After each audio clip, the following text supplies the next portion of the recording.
A government without a tough and vibrant media of all sorts is not an option for the United States of America. The most fundamental purpose of this initiative is to listen more to the voices of the American people. I think what we're going to see is a change in the cultural perception that public means online. From the museum in Washington, D.C., this is the Future of News. Welcome to the Night Studio and our conversation about media and news in the digital age. I'm Frank Sesno. Our guests today are both experts in technology and the information needs of a democracy. Anish Chopra, appointed by President Obama, is this country's first chief technology officer. He's charged with bringing innovation to the government and the economy. Helen Miller is the co-founder of the Sunlight Foundation, a group committed to using the power of the Internet to increase political transparency and accountability, and to helping citizens and journalists be their own best watchdogs. Welcome to you both. Let me start by asking you, Anish Chopra, what's at stake here? Well, in a sense, there are three key elements. First, this is a pillar of how we have a government that works. Second, our society is transformed incredibly by these emerging digital technologies, so how we communicate with one another is at stake. And third, the foundation of our economy, the economic prospects going forward, rest heavily on our ability to get this right. Eleanor? Well, I would actually put it in a slightly different way. From our perspective, what's at stake here is trust in government. The notion of using the new technologies to create greater transparency across the board and how government works, from state and local all the way up through Congress and the federal government. We believe that transparency through the technology can inform citizens, engage citizens, and enable citizens and their government to actually have a conversation. You know, it used to be that getting information out from government, holding government accountable, was the domain of the traditional journalist. Technology changes all of that because we've created citizen journalists. We've created direct conduits to this information for citizens. The question is, are they using it? Is it real, or is it window dressing?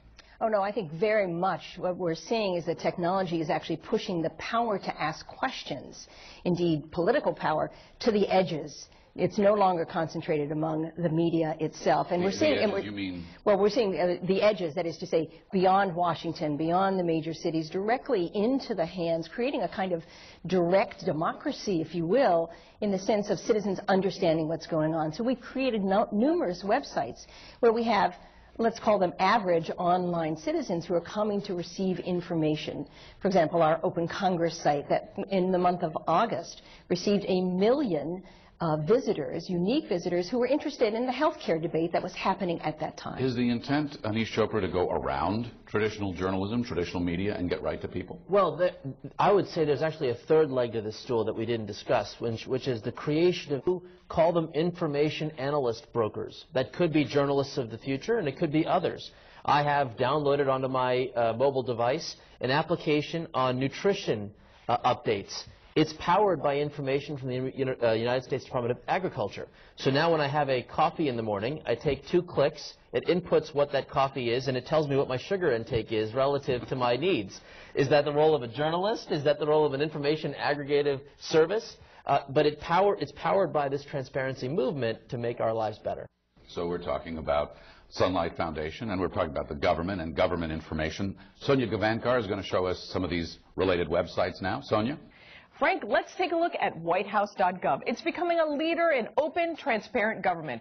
The president's vision can be tracked here at Open Government Initiative. It highlights a number of government data sites in 3 categories: transparency, participation, and collaboration. One of my favorites is Open for Questions, short videos where officials and the president himself often answer questions posed on social networking sites.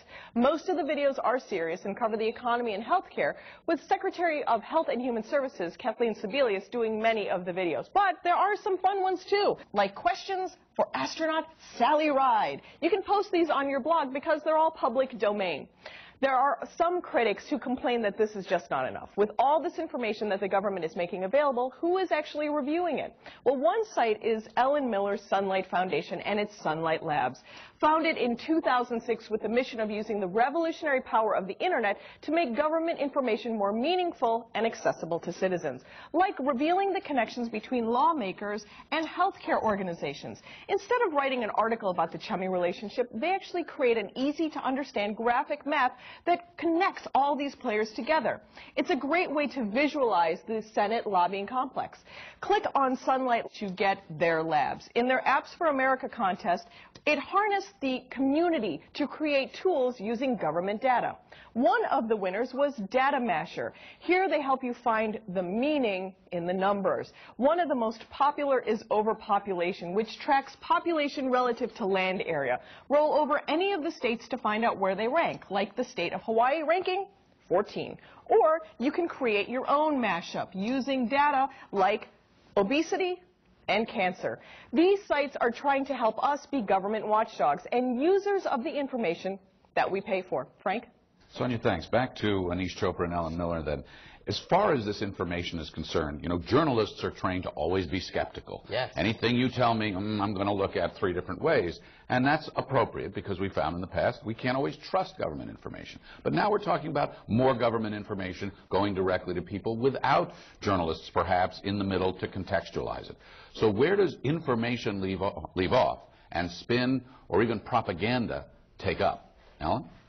Well, I'm less worried about the spin and propaganda or citizens understanding the data than I am about the availability of the data, frankly. I mean, we just haven't seen when data.gov, for example, was created and, 3,000 feeds of information were there, we haven't seen a misuse of that data or a massive misunderstanding of the data.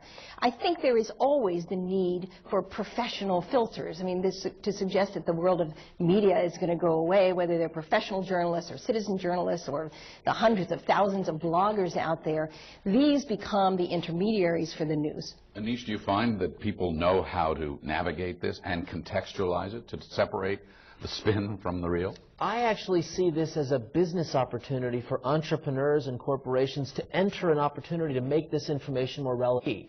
We have published the Federal Register, which is the equivalent of the newspaper of the federal government.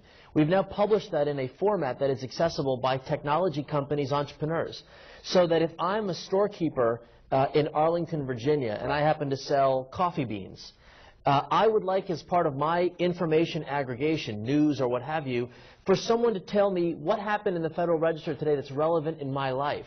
I don't know if that's the role of a journalist or a third-party company that provides that contextual information for me. At the end of the day, I'm informed and I'm better for it.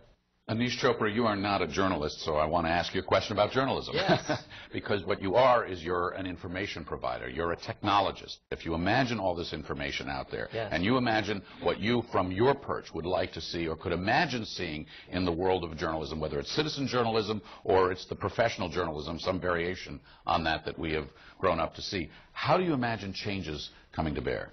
The most fundamental purpose of this initiative is to listen more to the voices of the American people in the functioning of our democracy. We will have better public policy if more individuals are engaged. How do we create that engagement? Well, we make it frictionless. The more we make available online, the more we hope third parties and others will help inform their constituencies. And if we make it as easy as possible for their voices to then be heard in Washington, we believe we'll inform with better public policy. All this talk about accessibility and greater engagement with your government is moot if you don't have digital access. We spoke to Alberto Ibargüen. He's the head of the Knight Foundation, one of the most influential organizations funding journalism programs for the digital age. During the Eisenhower administration, the decision was made to create the interstate highway system. Eisenhower didn't really care whether you drove a Cadillac or a Ford or whether you drove for a commercial reason or for person. The idea was to connect the nation. Today, it's digital. Is there that kind of a will in this administration to connect the nation? Is there the kind of will that says what we want is a grid that connects America without regard to who uses it or what they use it for? Anish Chopra, can you answer that question? You're the President's Chief Technology Officer. Well, in this example, the President has been absolutely clear. We need access to broadband across all of America. The private sector has been the engine of the investment here. We're talking anywhere between $50 and $60 billion a year in private capital to build the connection points for us to connect on the Internet. The federal government, through the economic stimulus package, is making a modest contribution to this effort, roughly $7 billion in capital. And what specifically are you doing with that capital? Our intention is to focus on the unserved and underserved parts of the country. There are areas where the private capital markets say the cost of getting that individual home connected is more difficult relative to the payback. So you're going to be taking the Eisenhower analogy. You're going to be taking the interstate of broadband into these communities? Is that what the government is paying for? It's mostly private networks that we are supporting, but with our modest public resources, we're encouraging open access to those pipes where our dollars are engaged. And we see tremendous interest in the private sector to leverage those dollars to build out their programs. Alan Miller, we heard earlier Alberto Ibargüen say, if you're not digitally connected, and now that means broadband, you're a second-class citizen.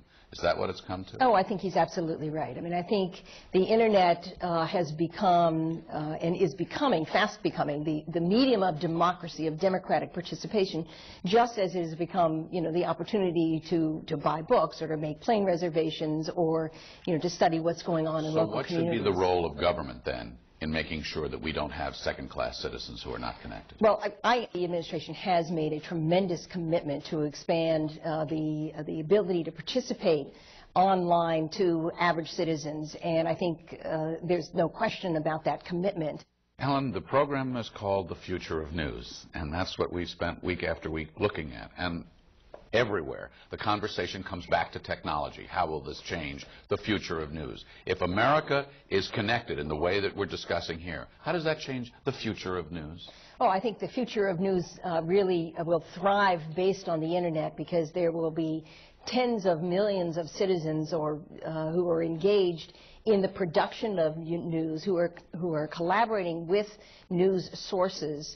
I think broadband will change it in the sense that traditional news sources will continue to be challenged to do more, to engage more with technology and change how they view their newsmaking and how they produce their newsmaking. So as we talk more about connecting the country, this term net neutrality comes to mind, and it's not a neutral term. First, define it for us. Well, the President has declared that the nation's economic prosperity over the last decade in large part was built on the foundation of an open Internet. And that principle has been at the heart of how we've conducted operations today. The Federal Communications Commission has taken that vision of an open Internet and has begun its expert due diligence analysis for what that translates into rulemaking. And the question is very simple. When I have an idea to build an application, perhaps one that's supported by the Sunlight Foundation's network of capabilities, I should have equal access to those pipes that connect into your home as a large corporation with billions of dollars in capital. That our ideas are traded equally on this core infrastructure.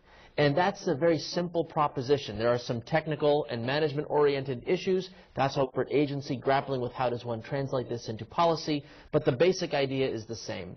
We should basically have a non-discrimination policy for content on the Internet with some provisions. Ellen, there is something of a raging debate behind this, because the question is, should government intervene to regulate and keep the Internet open, or should there be the marketplace doing that? And should there be some kind of profit motive behind it, which many say, to spur innovation? Where are you on it? You bet there's a raging debate.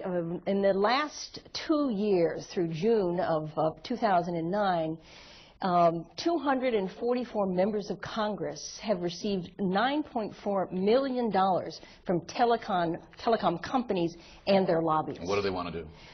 They do not want a free and open Internet. They want this two-tier system that Anish has described. So it is a raging debate, and the question is whether the public will be able to weigh in on this and have the same kind of impact that we've seen, from the telecom lobbyists. Net neutrality is one of those phrases that actually doesn't immediately tell you which group is on which side. So Sonia has a couple of websites that can give you more information about this very important topic. Sonia? Frank, let's take a look at some of those sites, and starting with Free Press PBS.net. It's a national, nonpartisan, nonprofit organization working, as they say, to reform media and transform democracy through education and organizing to promote, as they say, a strong public media and universal access to communication. They want to keep the internet for citizens to control by having the government setting the rules. Their Save the Internet campaign hopes to energize citizens to really rally for net neutrality by activating a grassroots effort. Click on Spread the Word to find loads of useful information on net neutrality. You can use this embeddable code to share information. Just cut it, paste it, and use it on your own site. On the other side is Next Gen Web, working to keep the government regulating the internet. They think business is the best group to ensure progress and innovation on the web. This site is funded by U.S. Telecom, a leading broadband trade association. They believe that companies investing billions of dollars in digital infrastructure are in the best position to oversee its growth. In their state and local resources section, you can find how broadband is going to change your hometown. They have videos, blogs, and podcasts, as well as webinars. That's web seminar. These are just two of the sides of net neutrality and its debate. Frank? Sonia, thanks. Is this a fight between old media and sort of corporate interests, telephone, cable companies, for example, that are trying to control this pipeline? My hope is that the process laid out by the Federal Communications Commission, the expert agency, will help us to balance these important principles, that we have sufficient capability to modernize and improve upon the pipes, if you will, the network management capability, while preserving the openness of the internet. While these are described as a political fight with one side or the other, I tend to look for opportunities for common ground, and I'm confident that the Federal Communications Commission's process will lead us to a positive answer. Behind all this, it's the clash of the titans, though. Indeed, the clash of the titans. And I think what's really at stake is as the internet is providing opportunities for more democratic participation and collaboration and engagement between members of Congress, their elected officials, the concern is anything that disturbs that openness of the internet is something to be considered very seriously. What then does the future hold with all this information that's running around out there with respect to hackers, bad information, misuse, privacy? Well, let's separate out several of these questions. One is, if the information is valid and accurate, how it is broadly consumed and used by an individual, actually I think the market's going to help us understand. Is it a journalist or a third-party organization to help me? The separate question is, what do we do in environments where there's information that is not public or is not meant for certain audiences because of the sensitive nature of it? How safe are we in today's digital world to protect that information? That's why the President's made cybersecurity a national priority and is an area of great interest to us in the administration. You see dangers in here? I think there are some dangers, but I think the opportunities outweigh them in enormous ways. What are the dangers first? Well, I think the danger is putting out information or information slipping out that should not be in the public sphere. Such as certain kinds of national security information. But I think that needs to be thought out very carefully. What information is there, what's not there. The entire policy about what should be disclosed. There's a lot of information that corporations file at various regulatory agencies, not to mention the IRS, that a lot of people think should be in the public sector because of the nature of government subsidies and the way the government actually treats corporations. A lot of that information should be in the public sector. But again, I am less worried about the dangers because there's a natural proclivity for government to hold this information. What I think we're going to see is a change in the cultural perception that public means online, that if it's public information, it means it's online. And once we achieve that, then, or at the same time, we want to see this information in real time. Let's turn to the audience now for some questions. Hi, sir, go ahead. Could you please expand upon and expound with respect to security and privacy and how we can feel comfortable that our private information doesn't become news on the internet? I would love to take this question because it's one of the most important topics that my office is grappling with. We have to understand that there must be greater technical encryption standards and other tools that would give us more control necessarily of protecting the information as it flows, but to simply even informing me who has what and where and how it's being used about me. Ellen, what from your perspective, is the key concern and key consideration and safeguard for all the information that the United States government and layers of government have on we the people, preventing that from going public when it should stay private? Yeah.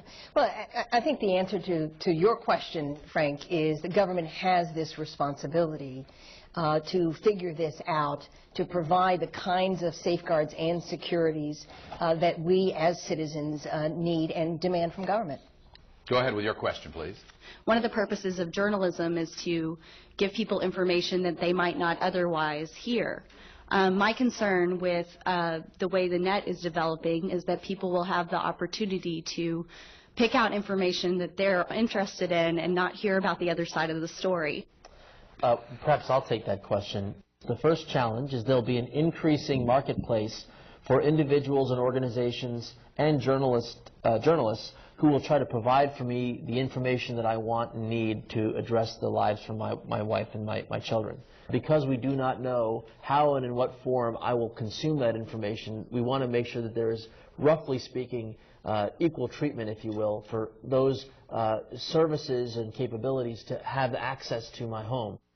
Those who will aggregate this information will have all the information, and it will make it less easy or make it more difficult to really just look at one side of the information. So if it's all there and the people you rely on to aggregate it, have done so in a fair fashion. And I think, again, sorting the good, the bad from the ugly when it comes to, the spin on information is always going to be the responsibility of the journalist and of the citizen who's evaluating that news. There's much more responsibility on the news consumer now. I become my own executive editor, my own executive producer. But if I don't have any help in that, what don't I know? Well, there's one question we haven't really answered on this subject, and that is, what will the impact of all of this mean to the quality of the news that's produced by journalists? And my hypothesis is there should be a richer, more deep analytical work that is produced, because the time it takes a journalist to consume basic information, which now takes up a lot of their time chasing down the data, trying to find the answer to the simple question, now they can basically, if it's easier to access the basic information, they can spend more of their professional time analyzing the information. If there's anybody left to do it. Well, but I believe the market is a powerful lever, because we want that broad view. We want it to be in a format that's relevant for me. I want that easy interface that tells me what's happening in my neighborhood all the way to what's happening in the world. We'd like to show you now, courtesy of the Museum Archives, one of the earliest television reports we've found on what would grow into this very thing we're talking about here today, the World Wide Web. NBC News has learned that the government has built a secret electronic intelligence network that gives the White House, the CIA, and the Defense Department instant access to computer files on millions of Americans. Setting up a computer network involving virtually any computer, government or private, is almost as easy as making a telephone call. While it is not illegal, it's the technology of George Orwell's 1984. This is exactly what Congress tried to prevent. Oh, my goodness, George Orwell's 1984. It's almost quaint now, isn't it? But that's where it started. Look, we as a nation want to understand both the benefits and protect against the concerns. I appreciate the sentiment behind that news story. We must work hard on making sure that our privacy and our security is protected in the digital environment. That's why the President's made this a top priority. But as we all know today, that vision that the gentleman out is not the way we see it today. We've benefited tremendously from these investments. So the question to you both, we know all the caveats, the worries about privacy and abuse of information and hacking and all of that. But what, to both of you, are your most hopeful scenarios for this new technology as it progresses and the future of news? I think the new technology becomes the instrument of democratic participation. It redefines what citizen participation looks like. We have the capacity, we need the information, we need the data, we need the intermediaries to help interpret, and we need ways to engage citizens in a process. There's no question in my mind that we're moving in that direction and that our democracy will be much healthier because of it. Frank, this is much more simple in my view. The time it takes for important information relevant to my and my family's life coming to me will continue to shrink dramatically. And that is the vision of where we're heading. If something happens in this world that's relevant to me and important for my wife and my two children, I will learn about it, understand it, and react to it much more rapidly in the future than we are today. Anish Chopra, President Obama's Chief Technology Officer, Alan Miller of the Sunlight Foundation, thanks to you both very much.